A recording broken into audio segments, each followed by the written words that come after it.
I was reaching for sunglasses when my life changed. My hand went in expecting cool plastic and came out wrapped around something else. A second phone I didn't even know existed. It sounds small, absurdly small. A reflex, shove my hand behind the passenger seat of James's truck to grab the shades that always slid down into that crevice. The sky that October morning in 2024 was a clean Texas blue, the kind that makes you feel like everything is ordinary. The leather of the seat was warm from the sun. My fingers brushed plastic, then glass. The phone buzzed against my palm, the screen lighting up in the dark like a little sun. A name at the top of the screen, home. Before I go on, do me a favor. Tell me in the comments where you're watching from. I'm Helen, I'm in my 70s, and this is my true justice story from Texas. For a second, I smiled. Everyone keeps a second phone these days, right? Maybe he ran a separate business line. Maybe it was an old phone he'd forgotten. I turned it over. There was a case. No lock screen with a photo, just a string of messages peeking at me like a small, sharp truth. Then I scrolled. There were thousands. Photos, family photos, holiday gatherings, kids I'd never met, grilled steaks on a backyard table with faces smiling at a camera I had never stood in front of. Messages with greetings. Happy anniversary, my love. Miss you at work today. Patty, call me when you're free. Inside jokes I didn't know. Kids' nicknames I'd never heard. A cadence of everyday life that was not mine. For a moment, my brain tried to file it away as a mistake, a wrong number, a shared account. But then there were photos with him. James in a faded polo with the same crooked smile I'd fallen for. James with a woman in a way I'd only ever shared with him at our backyard table. A crowned cake, his arm around her waist, the same hands holding a cup of coffee in the morning light, the kind of intimate proof that does not mistake itself. The world narrowed to the glow of that screen and the sound of my pulse in my ears. 30 seconds, maybe a minute. Time became sharp edges. I could tell you about the momentary disbelief, the way my stomach refused to take in what my eyes told it. But mostly what I remember is the quiet, ice-cold clarity that followed. Not the sobbing you see in films. A decision, as if some dormant part of me clicked awake and said, "This is now a thing that will be dealt with." I slid the phone back where I'd found it and tried to breathe. 12 years. That's how long I thought I'd been building a life with James. Years stacked into habits, the easy rhythm of somebody's hand on the small of your back, holidays where we set 2 plates, 2 glasses, a ritual life. A commitment ceremony in our backyard in 2015 that felt like a marriage when we promised each other things in front of neighbors and my kids. He told me, repeated it until I believed it, that his divorce had been messy, drawn out, took forever, paperwork lost in some legal limbo. He said it with a weary sigh that made me pity him, not question him. I am a nurse. I was divorced when I met James. I had adult children and grandchildren who peppered our life with weekend chaos and warmth. I had learned over years of scraping knees and steadying trembling hands to look for facts. But the heart has this way of wanting to reconcile contradictions. I wanted to believe James. I wanted to be wanted after the world had let me go unloved for long periods. He arrived at a fundraiser in 2012 with a laugh I found irresistible. He had a steady hand when he held mine. He listened like people used to listen, full attention, eyes soft. Our laughter was easy. Our lives fit around each other. Toothbrushes side by side, his old recliner in my living room, holidays shared. Sundays at Angelo's, my little victory. We bought a grill and named a corner of the yard ours. We were not secretive lovers sneaking out at dawn. We were the kind of couple people assumed were married. That sort of thing matures into a life. You build it over time, layer on layer. Then there were small things I excused. That's how complicity sometimes works. You make room for explanations that keep the narrative intact. He worked long hours, he would say. Sometimes his phone went dark for whole evenings. He guarded his devices, which I chalked up to a career habit. We both had been through marriages before, and privacy felt like a hard-earned comfort. He spoke once of a lawyer who had the paperwork, and I accepted it.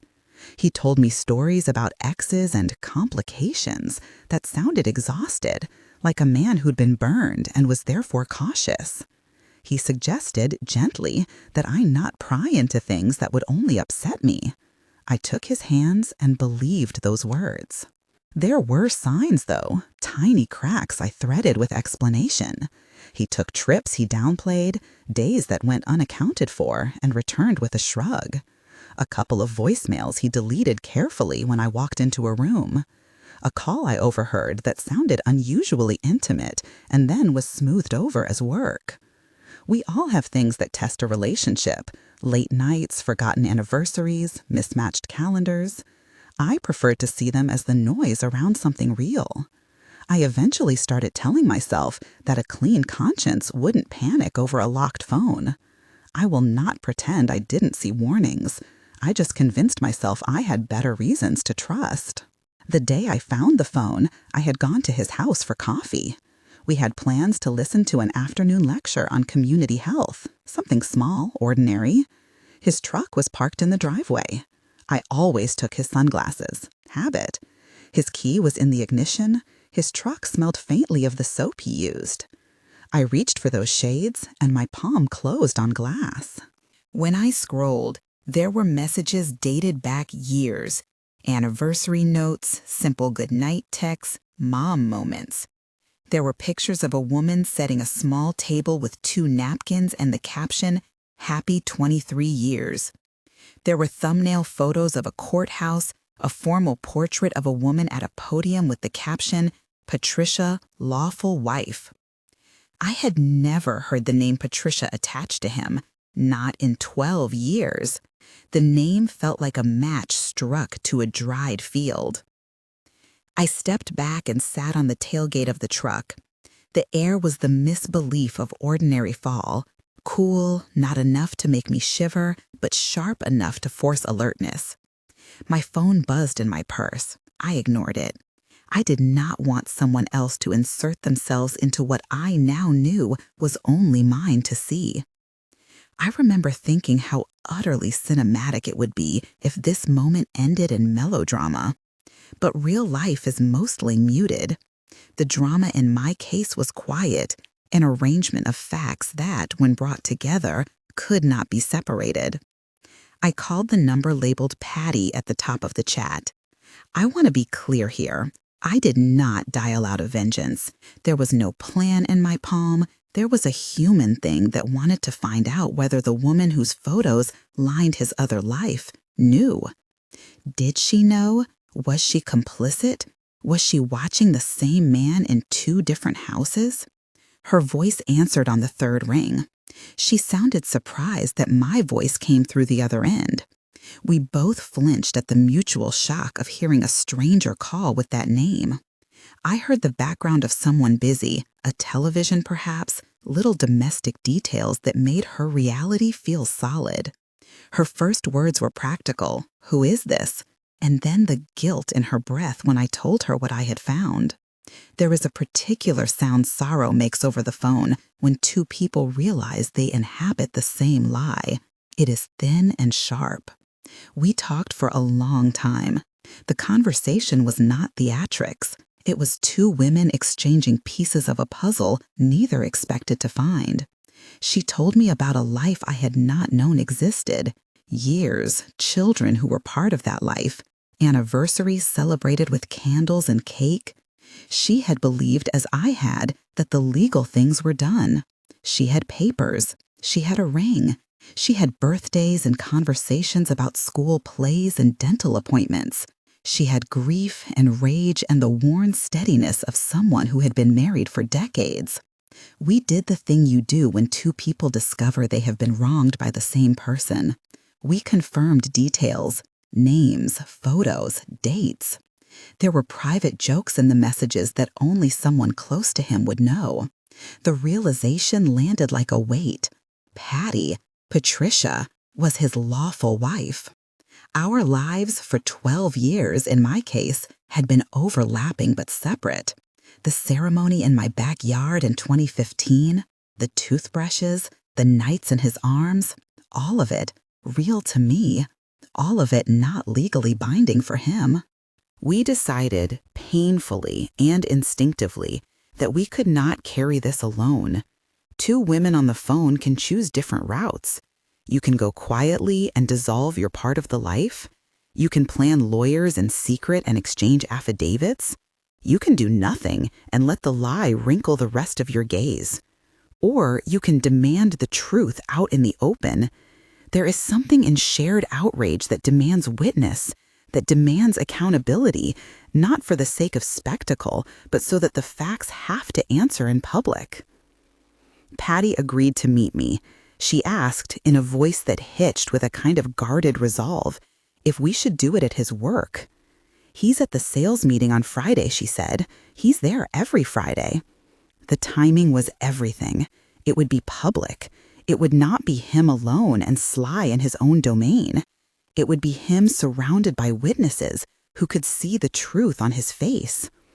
There was no joy in that thought. There was only the clarity that sometimes a public revelation is a kind of protection. The facts are then shared, not contained. I told my daughter, I told my son, I told my therapist in a voice that was measured because the stakes were not just my dignity, but the possible unraveling of two families. My children were stunned. They loved him, had welcomed him into holidays. They were angry in the way that protective people get, sharp and quick and immediately mobilized. They wanted to leap into action. I stopped them. This was not about their revenge. It was about truth.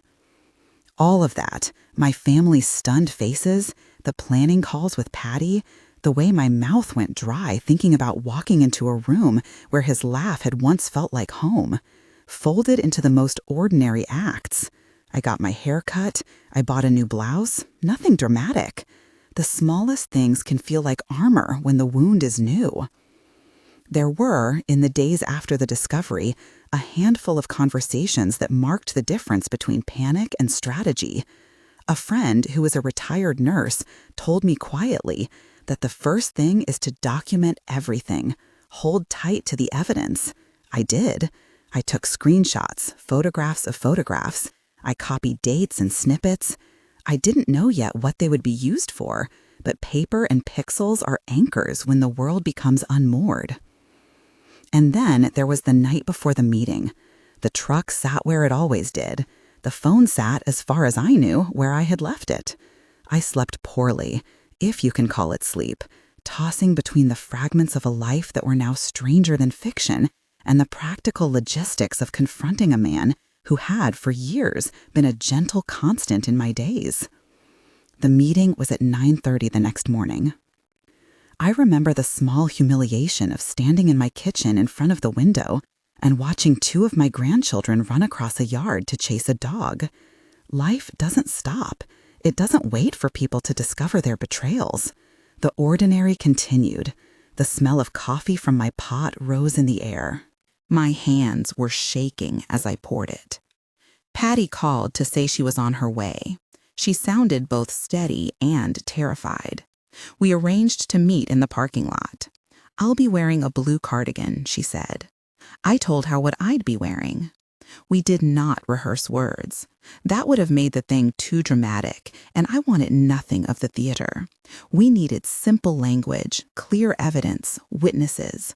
We needed to be two facts pointing to the same truth. I drove there alone. I did not want my children with me. Some battles you have to step into yourself, or else you become their collateral. I parked across from the building. Men in suits moved toward the glass doors. Someone laughed loudly, as if nothing was fractured in the center of their world. I thought about telling myself not to make a scene. I thought about the dignity I wanted to keep even as my skin burned. Patty pulled into the lot. She was smaller than I had imagined and larger than I had feared. Her face carried the quiet lines of a life spent in ordinary responsibilities. There was an edge to her voice that matched my own. We got out of our cars and walked toward the entrance together. Two women who had loved the same man in different ways, now allied by a common aim, to ask for an explanation. We did not rehearse what would happen in the room. In the parking lot, we exchanged a few quiet words. "We're doing this for our kids," she said, "and for us." Her hands were steady when she said it. Mine were not, but I matched her step. When we reached the building, it was impossible not to notice how banal the corporate carpet looked under our shoes, how office life shields itself in beige. I remember thinking of the little domestic details the phone had shown me, kitchen chairs, family portraits, and how those intimate images now existed within the same story as this fluorescent-lit conference room. I thought about what it means when love is mixed with deceit. The ordinary image of a united life becomes a tissue of falsehoods. We paused at the glass.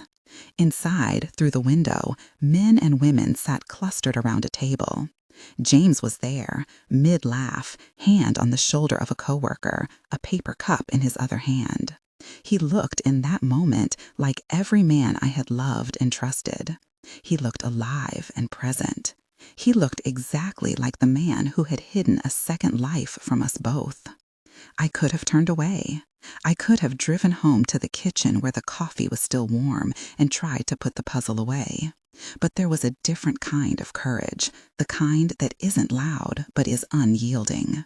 We took a breath and pushed the door open.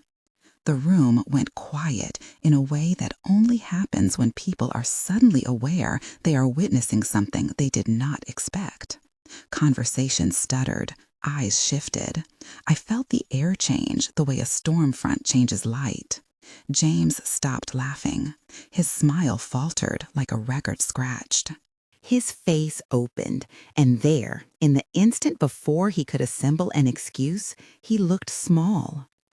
Words were not needed at first. The photos and messages were the argument. Patty stepped forward and let the proof speak.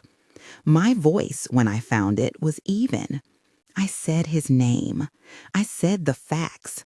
In the hush of that conference room, there was the clean sound of truth landing. What happened next, I will let the room hold in its memory. People stood. A supervisor stepped in. Phone calls were made. There were questions, raw, practical things about expense reports, about time off, things that had, in the weeks since, produced effects at work that might not have been mere coincidence. Co-workers who had not known were forced into witness.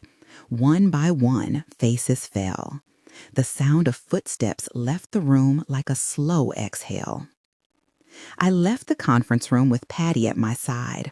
The rest of the morning blurred into documentation and a flurry of calm, necessary actions. Notes written, names collected, a visit to a neutral office to preserve evidence. It was not dramatic in the way you imagine. It was efficient.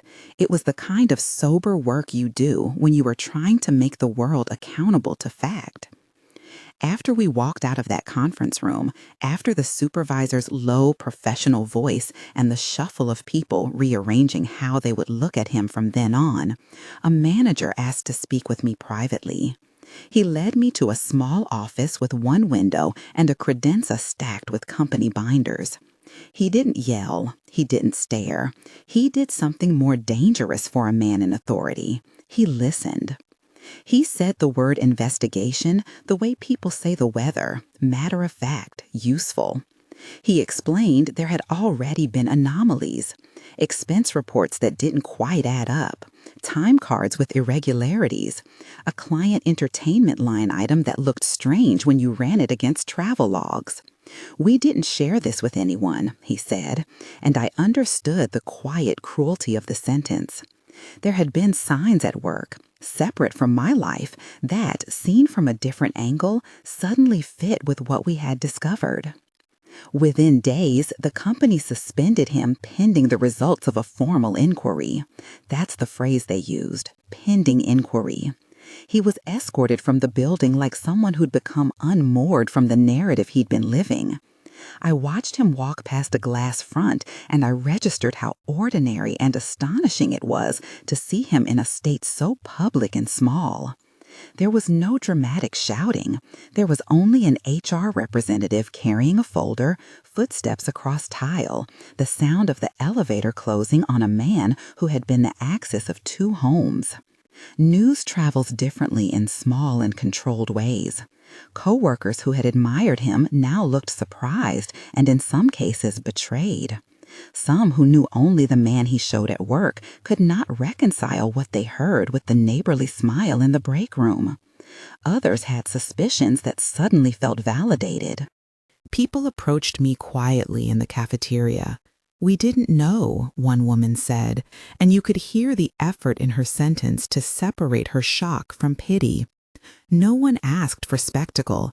They offered practicality, names of people I should talk to, records I might want to preserve, the fact that the company's audit team had pulled transactions for review.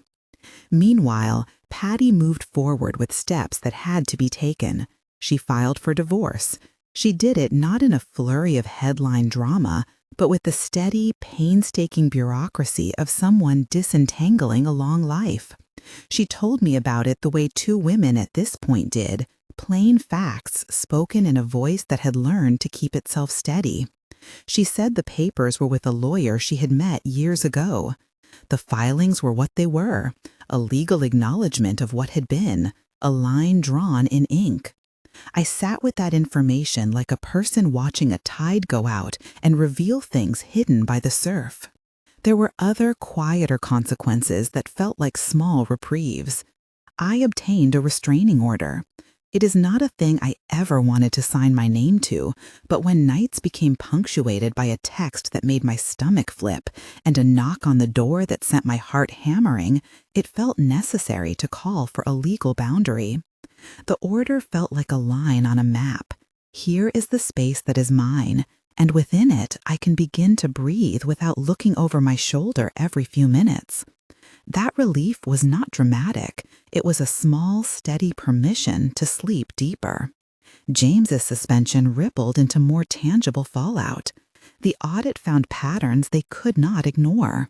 There were expense items submitted under client headings that, when traced, suggested personal benefits had been coded as business costs.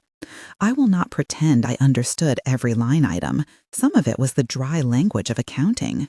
But the conclusions were clear enough for a company to move from suspicion to termination.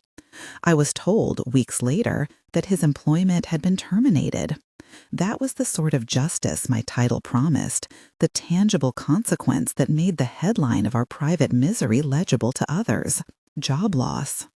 I am careful here because I do not want to confuse employment consequences with criminal prosecution. There was no courtroom drama that I should claim. The company handled its internal affairs. Patty handled her marriage papers. I handled my own legal boundary. What I watched in slow motion and in quick jolts was a man who had built an impossible life peeling away in public. Loss operates on a weird calendar. Some days it arrives in waves, sharp, tidal, and others it is a slow, neighborly erosion. I remember the practical things that followed the first week like they were choreographed. More calls with HR, an intake with the county courthouse about the restraining order, a meeting with a lawyer who explained in general terms what a protective order would do, another intake for my therapist's schedule, my daughter bringing casseroles that everyone joked about because it made life feel ordinary again. The ordinary was a salve. Therapy helped me name things I had been gut feeling for a long time. It gave me words other than betrayed and lied to. We talked about grief as if it were layered. Grief for the love I thought I had. Grief for the years I would never get back. Grief for the small habits, quiet Saturday mornings, certain jokes that now belonged to someone else's history. The therapist taught me small exercises to anchor myself when panic rose. Focus on the breath for 4 counts. Name 5 things in the room. It was surprisingly practical. It kept me from falling into the rhetorical traps of melodrama. It taught me to hold grief without letting it swallow every other feeling. My children were my harbor. They did not ask me to stop feeling. They let me be angry and quiet and funny again. We had conversations that were sometimes awkward and sometimes bracing. They told me the truth. They had loved James. They had felt close to him, and they were hurting too. But they also said the thing that mattered most. They were with me. My grandchildren still asked me to make pancakes. They still wanted their stories read in voices that did not tremble. That continuity held me in ways I did not know I needed. There were other practical adjustments. I changed the locks on my doors. I learned to file emails in a different folder. I deleted apps that linked me to his life. Small bureaucracies, like changing passwords and standing in line at the DMV for a renewed license, became metaphors and therapy sessions in miniature. With each completed task, I felt a stitch sewn back into the fabric of my days. There were nights when the presence of the absence was loud. A sudden silence in the house where someone had once been, a place at a table that had been his. I sat with those emptinesses and tried to name them as part of a process rather than as permanent erasures. I reminded myself that absence is not always a negation of what was beautiful. Sometimes it is the clearing of space for what will come. Patty and I spoke periodically after the confrontation. Initially, our conversations were practical, exchanging copies of photos, confirming dates, discussing what our lawyers were asking for. Over time, the calls became less about evidence and more about human details. We talked about our children. She told me about a recipe for cornbread her mother had used. I told her about Angelo's and how Sundays felt different. There was no performance of friendship. There was an odd intimacy that grows between two people who were wronged by the same hand. We were, for a while, companions of a particular grief. People sometimes ask whether there was any satisfaction in seeing him lose his job. My answer is honest and uncomplicated. There was relief. There was a recognition that systems, workplaces, marriages, legal frameworks had acknowledged a boundary he had crossed. That acknowledgement matters, but relief is not gloating, it is a quiet settling. I remember walking past the building months later on an errand and feeling that settled thing again. It was a line in the sand, a no that had been made visible. That visibility seeded small acts of recovery. I returned to my shifts at the hospital with a sense of purpose sharpened. Patients do not care about the scandals of private lives. They care if someone listens to a family member explain a symptom. There is something clarifying about being needed in a clear, practical way. Work grounded me, not as an escape, but as a place that refused to let me dissolve into my own drama. Social life, too, crept back in. I went back to Angelo's on Sunday afternoons because some routines are resistant to betrayal. The booth with the chipped varnish at the back of the restaurant became, slowly, a place I reclaimed. The waiter, realizing who I was, didn't make a spectacle of my return. He dropped the menu and asked gently whether I wanted coffee. I said yes, please, and the steam rose between loss and ordinary comfort. It was not a grand statement. It was a small, human act, showing up. I learned to be attuned to the red flags that whisper rather than shout. The old phrase about small things adding up is true. Boundaries that were repeatedly ambiguous. Stories that shifted depending on who was asking. Financial irregularities masked as clerical errors. Those were not reasons to blame myself. They were reasons to trust a gut that had been nudging me for years. When you start telling yourself a story that protects someone else over your own instincts, you can become complicit in your own unknowing. That is not a moral failing. That is human. If there is a conversation I want to have with women who might find themselves in similar places, it is this. Trust your questions. Ask them. Keep records. You do not need to have all the answers to begin asking the hard ones. There is bravery in small interrogations, the kind where you say, "Who was that on the phone?" or "Why does this expense show up as client entertainment?" It is not vindictive to ask for clarity. It is self-preserving. At the same time, do not mistake curiosity for paranoia. There is a line between healthy caution and destructive obsession. Therapy helped me find that balance. It taught me to investigate without catastrophizing, to collect facts without allowing them to define the totality of who I am. Months became a landscape of repair. The restraining order remained in place, a legal boundary that allowed me to sleep with less fear. Patty's divorce proceeded through its own slow machinery. The company finished its internal work. People settled into new routines. I settled into an identity that was not only the woman who was deceived. I became someone who had been through something hard and kept going. Recovery did not feel like a reclamation of the past. I did not expect to get back the 12 years as if they were a sweater I could pick up and wear. Instead, I began stitching a new garment, one that took the warmth of the good things I had experienced and layered them with caution and resilience. I kept the photographs of grandchildren. I kept the apron that smelled like Sunday dinners. I made space for friend dates that were not steeped in the old narrative. I learned to answer an unexpected knock with a lockbox of preparedness, keys ready, phone charged, a friend on speed dial. There were conversations with my children that felt like a slow communal stitching. We spoke about how to tell the story honestly without letting it be the story that defined us. My son asked once, in a way that was both practical and tender, whether I felt foolish. I said no. I felt human. He nodded, and we moved on to talk about other things that felt like anchors: the next grandchild's birthday, a planned fishing trip. Those conversations mattered because they reminded me there are things beyond betrayal that still hold one's life together. One of the quietest lessons has been to notice how dignity can be chosen. You can choose to let the facts define you in their worst interpretation, or you can choose to hold yourself differently. Choosing dignity is not a grand pronouncement.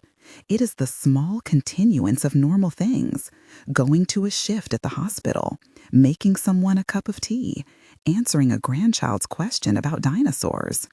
These are not trivial. They are the scaffolding of a life that continues to matter. People sometimes ask whether I ever faced him again after the company terminated his employment. We exchanged words at a hearing for the restraining order, which is standard procedure, but there was no dramatic courtroom cross-examination. There was only the legal language of boundaries. The rest of our contact was mediated by lawyers and the ways legal processes require distance. I will not narrate moments that are not mine to own. I will say only that distance, legally enforced and personally chosen, made space for healing. There were offers of help that came at odd times. A neighbor, ashamed at the awkwardness of not knowing, brought over a plant with a handwritten note. A coworker sent a text that simply said, "Thinking of you," and that was enough. Sometimes the smallest gestures are the ones that remind you that you are seen without the need to be explained. Months after the discovery, a friend who had been through infidelity herself called and said something I did not expect. "You allowed yourself to be loved," she told me. "Even if it was under false pretenses, you let someone in." That sentence landed oddly but kindly. It reframed part of the narrative from one of loss to one of courage. I had, in fact, allowed myself to be loved. The deception belonged to him. My willingness to love was not a crime. I want to address another important point that people assume. What about forgiveness? Some people asked whether I forgave him. Forgiveness is not a single motion. It is not a contract you sign to make pain disappear. For me, forgiveness has been a series of choices about how to carry the memory of what happened.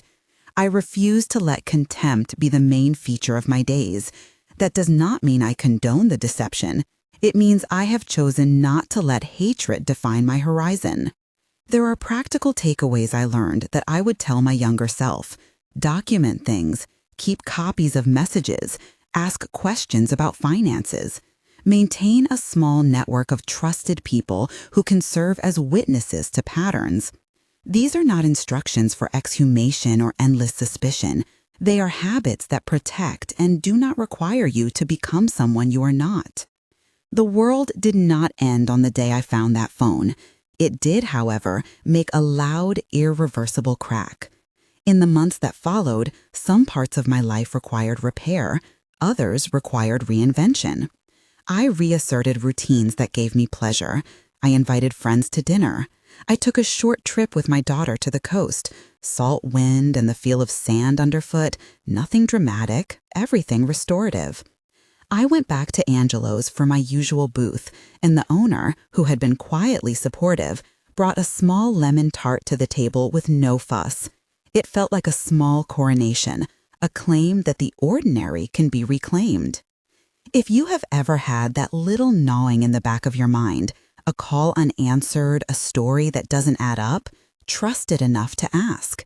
That is not a moral indictment of yourself. It is a call to curiosity. The courage is often ordinary, a question asked, a screenshot taken, a conversation initiated. You do not have to be dramatic to be brave. What changed most for me is how I now define safety and love. Safety means truth. Love means respect for boundaries. I used to conflate gestures and words with legal or moral ownership. Now I know they are not the same. Rituals, an engagement, a ceremony, shared holidays are powerful and real. They are human proof that a life was built, but legal ties and private rituals are not always synchronized. Recognizing that saved me from collapsing into unending doubt. It allowed me to orient myself toward clarity rather than toward fantasy.